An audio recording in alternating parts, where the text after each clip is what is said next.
C'est parti pour le grand débrief de l'ActuTech dans Smart Tech. Vous nous regardez, on est en direct sur la chaîne Bismart. Aujourd'hui, autour de la table, j'ai le grand plaisir d'avoir Margarita Zlatkova. Bonjour. Bonjour Margarita, merci beaucoup d'être avec nous. Vous êtes vice-présidente du groupe Nouveaux Environnements Publicitaires au sein de l'Alliance Digitale, donc une experte en matière de pub digitale. On va parler notamment de ce sujet des réseaux sociaux. Est-ce que ça représente aujourd'hui en matière de business avec Instagram qui a dépassé le cap des 3 milliards d'utilisateurs? C'est absolument délirant.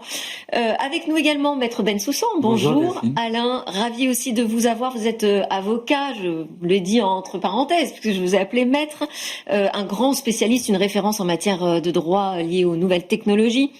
Le premier sujet qu'on va traiter va fortement vous intéresser puisqu'on parle d'une affaire de voix clonée. On va aussi débattre ensemble d'un nouvel indice de résilience numérique qui a été lancé par un collectif. Alors moi, je me pose la question finalement, est-ce qu'on en a besoin de cet indice? À quoi ça sert vraiment? Eh bien, on aura Yann Lechel qui va nous rejoindre, s'il est un petit peu en retard, il va nous rejoindre en plein direct d'émission pour nous défendre son projet. En tout cas, j'attends ça de lui. Mais d'abord, donc on commence avec cette affaire de voix clonée par intelligence artificielle. Une comédienne témoigne avec nous dans Smart Tech, Françoise Cadol. Bonjour. Bonjour. Françoise, je vous ai déjà reçu dans Smart Tech. Je me fais le grand plaisir de vous représenter. Vous êtes comédienne, auteure, metteur en scène, directrice artistique aussi au théâtre et vous êtes surtout surtout parce que c'est comme ça qu'on vous reconnaît, la voix française de nombreuses stars américaines. On peut citer Angelina Jolie, Sandra Bullock ou Patricia Arquette. Vous prêtez aussi votre voix à des personnages dans les jeux vidéo, dans des grandes licences comme Resident Evil ou Overwatch. Et vous êtes notamment la voix historique de Lara Croft. Alors justement, Lara Croft, on va en parler puisque récemment, vous avez été alertée en fait par une communauté de fans qui vous suivent, que votre voix a été reproduite par intelligence artificielle dans une mise à jour de compilation de Tomb Raider. Et vous n'avez pas été sollicité visiblement pour cette recompilation et l'utilisation de votre voix. Et vous avez décidé donc de mettre en demeure l'éditeur. Où en êtes-vous maintenant dans cette affaire, Françoise? Alors, merci déjà de m'inviter. Écoutez, toutes les phrases qui ont été générées par l'IA dans les jeux Tomb Raider 4, 5, 6, toutes les phrases ont été enlevées. Donc, Aspire Media a fait exactement ce qu'il fallait. Et il n'y a plus que ma voix dans les jeux. Donc, tout est rentré dans l'ordre. Bon, très bien. Donc, il y a eu finalement un accord à l'amiable que vous avez trouvé. On est ravis. Faut préciser que non seulement vous n'avez pas été sollicité, mais en plus vous aviez engagé une démarche vraiment de opt-out qui vous permet donc de refuser par défaut la réutilisation de votre voix pour l'entraînement des systèmes d'intelligence artificielle. Ça, c'est nouveau dans les contrats que vous signez, Françoise Cadol? Écoutez, on est très très vigilant. Alors moi, je fais partie du collectif Les Voix. Et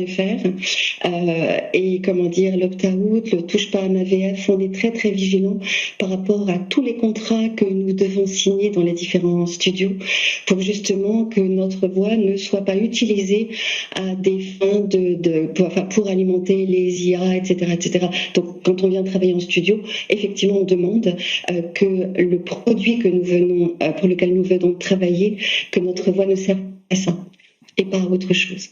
Donc c'est très important. On l'entend bien. On a avec nous un avocat. Moi, j'ai envie de poser la question. Déjà, est-ce que cloner une voix sans un accord explicite, on peut appeler ça un vol? C'est un vol de voix? Non, on peut pas dire que c'est un vol de voix, mais la voix fait partie de la personnalité des humains, on va les appeler comme ça, et notamment des humains célèbres. Et donc, bien évidemment, il y a un droit de propriété sur l'image, sur la voix, sur la posture. On a déjà un cadre juridique aujourd'hui en France pour protéger la voix. Complet. Il est même la démarche est protégée. Tout ce qui provient de l'individu est protégé parce qu'il est humain. Mais, et en ce qui me concerne, j'ai un mais très important. Mais il va falloir s'adapter aux nouvelles technologies. Et il va falloir trouver un compromis qui ne doit pas être une compromission entre ce droit exclusif, ce droit qui vient du droit d'auteur, ce droit d'interdiction et les nouvelles technologies. Imaginez, on va reprendre rien que sur la photo, faut-il demander à chaque fois l'autorisation des personnes lorsqu'on va un tout petit peu photocher, lorsqu'on va un peu améliorer? Alors on peut dire oui, c'est le droit à l'image, oui, c'est l'entité humaine. Mais non, je pense que demain, il va falloir trouver des compromis, et à la fois vis-à-vis des auteurs, vis-à-vis bien entendu des porteurs de voix ou de porteurs de démarches, de manière générale, voire même ceux qui ont des idées, et les nouvelles technologies. En même temps, c'est très perturbant de voir sa voix réutilisée sans avoir été mise au courant quand même. Alors, spontanément, Margarita, on se dit non, elle touche pas à ma voix. Voilà, Françoise Cadol, on est d'accord. On est tout à fait d'accord. Vous avez raison, mais vous aurez toujours raison, d'accord? Dès le moment où vous êtes dans l'ancien monde, vous aurez raison. La question qui se pose, c'est est-ce que le nouveau monde, c'est celui de l'ancien? Alors, je vais vous donner simplement, sur le droit, il n'y a pas de discussion. Il faut une autorisation. D'accord. Bien évidemment. Mais par contre, est-ce que l'on ne doit pas avoir une sorte d'autorisation tacite pour ceux qui voudront créer un interdit total? Ne touche pas à ma voix, ne touche pas à mon image, ne touche pas à ma démarche. De manière générale, laisse-moi à l'extérieur. Ce qui risque, c'est d'être toujours à l'extérieur. Et puis, il y a des cas, comme pour Photoshop ou pour la voix, il y a des cas un tout petit peu plus nuancés. L'exemple, c'est, puis-je, non pas voler la voix, c'est pas question, mais puis-je insérer à l'intérieur de deux parties de voix des éléments de commande, des éléments pour aller plus vite? Faut-il avoir une autorisation ou il n'y a pas une sorte de droit d'adaptation, d'insertion? Premier élément. Ensuite, ne faut-il pas parfois, pour éviter, quand on fait de l'insertion, avoir quelque chose de plus doux, c'est-à-dire de plus naturel entre l'IA et les humains? Et le monde de demain, c'est la coopération entre les humains et les robots, bien sûr. Quels étaient les arguments, Margarita, de l'éditeur? Est-ce qu'ils se sont excusés en disant « Oups, désolé, on avait oublié de vérifier si vous aviez donné votre accord » ou... Écoutez, tout est rentré dans l'ordre. Voilà, aujourd'hui, ma voix, a retrouvé le personnage de Lara Croft. Voilà, je m'en tiendrai à ça. D'accord, vous voulez pas commenter davantage. Ok, je comprends, parce que vous êtes dans un accord ensemble. Il y a quand même cette question qui est posée aussi de la rémunération des artistes, parce que là, en l'occurrence, évoqué exactement. On a une professionnelle de la voix, Françoise Cadol, qui a une voix délicieuse, c'est son métier. Donc la protéger, c'est aussi protéger son métier, la rémunération. Ça, justement, j'allais rebondir sur ce que disait Maître Bensoussan tout à l'heure, et je suis tout à fait d'accord. On peut peut-être trouver, oui, des passerelles entre l'ancien et le nouveau monde, entre l'interdiction complète et la liberté complète, parce qu'on a un petit peu cette tendance-là aussi chez les technologies. On peut tout faire, donc on le fait, mais sans pour autant effectivement mettre cette nuance-là. Mais pour moi, la question de la rémunération, elle est principale, elle est importante parce que c'est le métier des interprètes, des acteurs, des artistes. C'est aussi au-delà de leur personnalité, c'est aussi leur métier, leur travail. Oui, donc ils doivent aussi être rémunérés, et donc ça me semble important, effectivement, de trouver un juste milieu qui, dans le contrat lui-même, autorise effectivement la société à faire un certain nombre de choses plus douces, comme vous les appelez, mais avec un accord explicite et avec une rémunération qui a sa juste valeur. Oui, on peut trouver un accord comme sur les droits d'auteur dans la presse, ou voilà, où on peut imaginer, je sais pas, des systèmes de forfait. Vous en êtes où de la réflexion, justement, parce que Françoise, vous êtes une voix française pour de nombreuses actrices, mais vous enregistrez aussi des livres audio. Voilà, vous avez toute une activité où votre empreinte de voix, finalement, vous la laissez un peu partout. Est-ce que vous avancez sur l'idée d'un accord global qui pourrait être pris avec l'industrie? Je pense qu'il faut légiférer, il faut que le ministère de la Culture nous défende, nous les artistes, mais pas que, comme vous le disiez très justement à l'instant, c'est pas que, c'est les auteurs, c'est les graphistes, c'est les studios d'enregistrement, quel qu'il soit, de doublage, de livres audio, de pub, tout le monde est concerné. Donc il faut vraiment qu'il y ait un cadre, et c'est ce cadre-là que nous demandons, que nous recherchons avec lesvoix.fr, avec United Voices Artists, UVA, tout le monde demande ça. Moi je suis tout à fait d'accord, faisant une passerelle, mais que cette passerelle soit réglementée. Réglementée et prête à rémunération, parce qu'en fait en jeu c'est quand même la paupérisation de vos métiers. Bien sûr.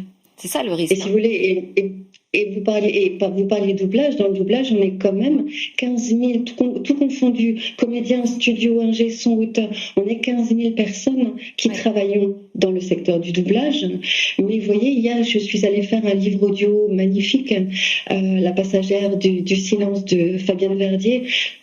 Tout le studio était présent, tout le monde est là. Le fait de prêter notre voix, de raconter une histoire, c'est un partage avec ma sensibilité, ma mémoire, et je partage avec l'auditeur qui écoute, et je vais faire en sorte de lui faire entendre avec sa mémoire, sa personnalité, sa sensibilité, cette histoire incroyable. Donc, si vous voulez, il y a que l'humain qui peut faire passer ça. Alors que nous soyons... pour l'instant, on va nous dire Maître Bensoussan, parce que ce n'est pas seulement un avocat spécialisé, c'est un absolu fan de l'intelligence artificielle. Mais c'est vrai que pour l'instant, Françoise, les IA ne font pas du tout le job. Quand on a découvert la bande-annonce de la voix clonée de la voix française historique de Sylvester Stallone, là, c'était au moment où je vous invitais au début de l'année 2025, c'était catastrophique, absolument catastrophique dans le film Armor. Vous avez raison, mais là encore, il va falloir mettre de la nuance. Plus les auteurs, il faut vraiment que les auteurs soient protégés. Moi-même, j'en suis un tout petit, mais plus les auteurs, effectivement, vont bloquer la situation, plus les IA vont apprendre et vont s'en passer. Et je pense qu'il faut faire attention à la contradiction de positionnement. Ça me paraît évident. Par exemple, les auteurs devraient pouvoir, plutôt que d'attendre des lois et des réglementations, définir des règles pour l'entraînement des IA. Car de toute façon, elles vont s'entraîner, les IA, à ma voix. Et pourquoi pas, les avocats, ils ont une voix, une possibilité. Je n'ai pas le talent, bien évidemment. Mais nous avons tous des voix. Et donc les IA vont faire découvrir ces voies. Et je pense qu'il faut être autour d'une table, ne pas attendre la réglementation et trouver des points d'équilibre. La rémunération juste, oui. La rémunération excessive, non. Et dans tous les cas de figure, les IA sont maintenant ici, bienvenues et travaillons avec elles. Pas contre. Je pense que sinon, ce qui va se passer pour les humains, c'est qu'ils vont bien évidemment peu à peu être exclus. Et je ne sais pas l'accord qu'ils ont passé, mais la grande différence entre les États-Unis et effectivement la France, c'est que chez nous, il faut une autorisation complète, pas autorisation, pas d'insertion, rien, même pas un petit trait en Photoshop, une petite voix qu'on reprendrait, qu'on soulèverait un tout petit peu. Mais par contre, eux, ils ont le fair use, l'utilisation des mots. Il faut qu'on puisse respirer en respectant les auteurs. Mais on a connu ça déjà, Francis Cadol, j'imagine que vous avez suivi ça aussi, du côté des photographes. On a vu une paupérisation du métier de la photo, avec les agences, avec la numérisation. Bon, mais il reste quand même de grands photographes, on en a quand même toujours besoin. C'est-à-dire que la qualité du travail, évidemment, on doit aussi élever le niveau de la qualité de son travail. Yann Lechesne nous a rejoint. Merci Yann d'avoir couru pour nous. Vous aviez peut-être, je sais pas, une question pour Françoise Cadol sur cette affaire que vous avez suivie aussi. Alors évidemment, je l'ai suivie. Je m'intéresse évidemment au sujet sociétal et aussi les ayants droit qu'on doit tout de même protéger pendant cette phase de transition, parce que nous sommes en transition. Je suis tout à fait d'accord que on doit composer avec ces IA pluriels. Moi, ce qui me préoccupe plus, c'est l'usurpation d'identité. Donc, à l'insu d'eux, parfois des personnes qui sont des décideurs, et on connaît très bien l'attaque au président, qui sont des emails frauduleux, qui se font passer pour quelqu'un qui est légitime et demande un virement bancaire. Eh bien, demain, ce sera évidemment composé avec la voix, un appel téléphonique qui prétendra être, parfois même aussi avec le visage, sur une vidéoconférence, toujours dans une situation d'urgence, pour mettre en scène une situation critique qui nécessite une action, évidemment, financière au bénéfice du fraudeur. Et le pire pourra aussi aller du côté des parents. Et on reçoit peut-être déjà tous des SMS disant « l'enfant a perdu... » Coucou maman, voilà. Alors celui-là, il marche très bien. Il marche très bien parce qu'il fait appel à des réflexes de parents protecteurs. Et donc, il va falloir faire attention à ces IA qui, par exemple, sont capables d'apprendre et d'imiter quelqu'un qui est très exposé sur Internet. En ce qui me concerne, il y a suffisamment de corpus sur Internet de mon expression verbale, textuelle, parlée et visuelle pour refaire ma personne. C'est ça, c'est aussi le sentiment d'être dépossédé finalement de notre propre Personne. Biologie, quoi. Françoise Cadol, on va vous libérer. Merci beaucoup d'avoir témoigné dans Smart Tech. Je vais donner votre actualité artistique. Vous êtes en pleine préparation de la création de La Plaidoirie des forêts, une pièce de théâtre inspirée de faits réels et coécrite avec Rémi Bichet, qui sera jouée au prochain Festival d'Avignon, donc en 2026. Merci beaucoup, Françoise. On continue, nous, puisque Yann est arrivé, il va pouvoir défendre son projet. C'est plus qu'un projet, hein, c'est vraiment le lancement d'un indice de résilience numérique. Donc l'objectif, c'est de donner à l'Europe les moyens de s'émanciper des technologies étrangères pour retrouver une forme d'autonomie stratégique dans la tech et le numérique et les infrastructures. Mais pour ça, si j'ai bien compris, vous partez déjà de l'idée qu'il faut quand même connaître nos dépendances. Donc faire un état des lieux qui soit juste. Moi, ma première réaction était: on la connaît par cœur, cette dépendance. On a les chiffres, on sait où ça se passe. Est-ce qu'on a vraiment besoin d'un indice de résilience numérique? Yann, à vous de défendre ce sujet. Merci d'avoir identifié ce sujet parce qu'il est pour l'instant assez confidentiel dans le sens où c'est un projet en construction avec des entreprises qui sont des design partners, c'est-à-dire qu'on travaille avec elles pour construire cet indice. Et sur ce plateau, vous m'avez souvent invité pour qu'on parle de souveraineté. On en est tous maintenant conscients, parce qu'il y a eu la séquence terrible Trump America First et Trump 2, où les choses se précisent. Donc la prise de conscience est collective. Certains d'entre nous étaient très éveillés au sujet, au niveau macro. Mais au niveau des entreprises, en réalité, les entreprises jusqu'à présent ne se préoccupaient pas de la souveraineté numérique. Ça n'est pas leur mandat. Et c'est tout à fait juste. Les entreprises ont un besoin de stabilité, de performance, et donc de travailler avec Microsoft paraît tout à fait normal. Et Microsoft le fait bien comprendre d'ailleurs. Donc eux jouent leur part. Mais les entreprises, lorsqu'on leur parle de souveraineté, c'est un sujet souverain de la nation, mais qui ne concerne pas la recherche du profit, par exemple. Profit, surtout pour une multinationale qui ne se préoccupe pas de la souveraineté de la nation. Alors, il se préoccupe du sujet de la dépendance, quand même. Parce que c'est pour ça quand on est dépendant d'un acteur, d'un seul acteur numérique, on se rend bien compte qu'on est pieds et mains liés et que quand les tarifs augmentent, ça fait mal. Oui, mais ça ne fait pas si mal que ça parce que le coût du numérique n'est pas catastrophique non plus par rapport à la masse salariale, etc. Et un acheteur, un grand acheteur, a des centaines de fournisseurs numériques. Donc l'équation n'est pas simple. C'est pour ça qu'on a donc je ne suis pas seul dans cette aventure. J'ai développé cet indice suite à une rencontre avec David Jaïs de Ascend Partners. On a partagé cette sensibilité et plus tard, Arnaud Ponce du Digital New Deal nous a rejoints. Donc nous sommes 3 à co-construire cet instrument qu'on a renommé.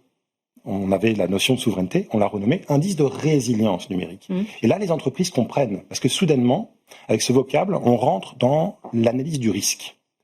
Et jusqu'à présent, les entreprises toléraient cette dépendance, donc cette non-résilience, mais aujourd'hui elle est devenue concrète parce que la géopolitique se redessine. Et qu'est-ce qu'on va mesurer concrètement avec cette IRM ? Eh bien, il faut mesurer par exemple la quantité d'achats endogènes au sein de l'entreprise par rapport évidemment aux dépenses chiffrées, au nombre de fournisseurs, la capacité de pouvoir basculer d'un fournisseur à l'autre.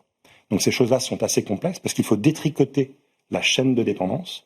Ça va. Mais là, vous allez rajouter de l'administratif, de la lourdeur. Pas tant que ça, parce qu'en fait. Process. Non, on a. C'est quoi ? C'est un audit, il va falloir payer des boîtes d'audit pour ça ? Potentiellement, mais l'instrument est plutôt très agile dans le sens où il y a d'abord une auto-évaluation assez légère par le top management. C'est un instrument de pilotage à destination des COMEX parce que le directeur de l'entreprise, le directeur général, doit s'approprier cette problématique pour que l'entreprise soit résiliente en cas de choc géopolitique.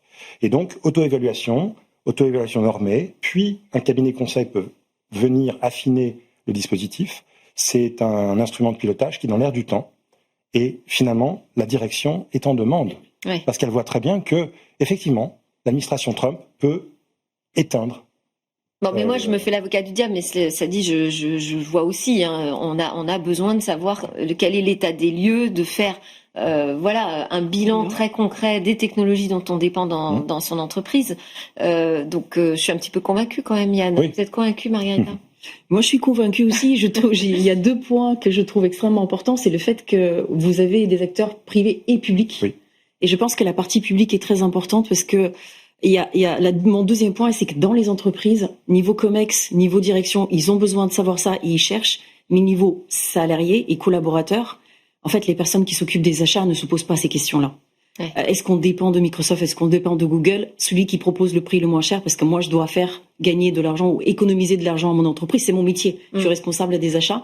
Et je pense que les salariés, dans leur globalité, ne sont pas extrêmement au courant. Cher, ou au niveau aussi du le plus rassurant. Le plus rassurant, bien sûr. Ils aiment bien quand on lui sort des grands noms. Enfin, Bien sûr. On n'a jamais été licencié pour avoir choisi IBM. Donc Microsoft. C'est ce qu'on dit. Exactement.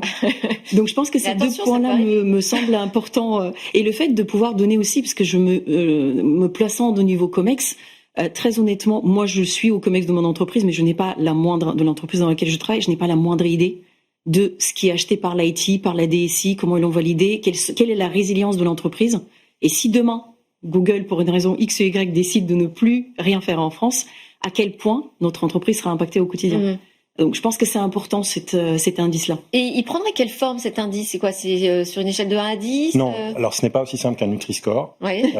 C'est plutôt... Il n'y a pas des petites couleurs? Il y a éventuellement des couleurs, évidemment, ce sera assez composé et on pourra diviser finalement l'indice pour pouvoir se focaliser sur telle ou telle chose que l'on souhaite améliorer. Donc il n'y a pas de jugement en réalité. Okay. Mais une entreprise qui, par exemple, fait Mais beaucoup... ce sera quoi? Ce sera un pourcentage? On en sort avec quoi? Il y a plusieurs vecteurs. Donc c'est plutôt un diagramme, un spider chart avec plusieurs axes qui permet d'évaluer. Donc on peut être très très fort en open source et dépendre de solutions américaines. Ouais. Mais l'open source, c'est justement un facteur de résilience parce que ça veut dire qu'on peut débrayer et reprendre la main sur le code source. Donc un fournisseur américain, c'est très bien.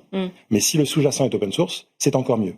Un fournisseur qui a du propriétaire européen, c'est bien mieux qu'un fournisseur propriétaire 100% américain, dont on sait qu'il peut soudainement... Et donc ça, vous allez donner des échelles de ce qui est bien, ce qui est pas bien, ce qui est mieux, ce qui est... Ok. Il y a plus de 50 paramètres. Ce sera prêt en 2026. Donc on est quasiment prêt. On a des partenaires qui commencent à travailler avec nous sur ce sujet, explicitement. Et l'objectif, c'est de le déployer petit à petit et de créer une fondation open source pour que l'instrument lui-même soit adapté et adaptable par tous. D'accord, super.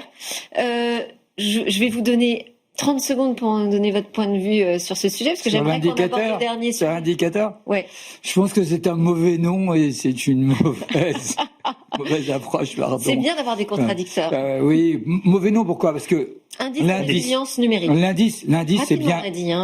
Pardon? Rapidement, hein. Oui, non, l'indice, c'est bien l'indice de souveraineté. D'accord. Et quand on utilise la résilience, pour moi qui suis purement juriste, je dis que l'indice de résilience, il renvoie à beaucoup de réglementations, la 27001, sur les systèmes d'information, la 42001 sur les systèmes d'intelligence artificielle. Donc le terme résilience, il est connoté, il a déjà une pression forte et préconstituée.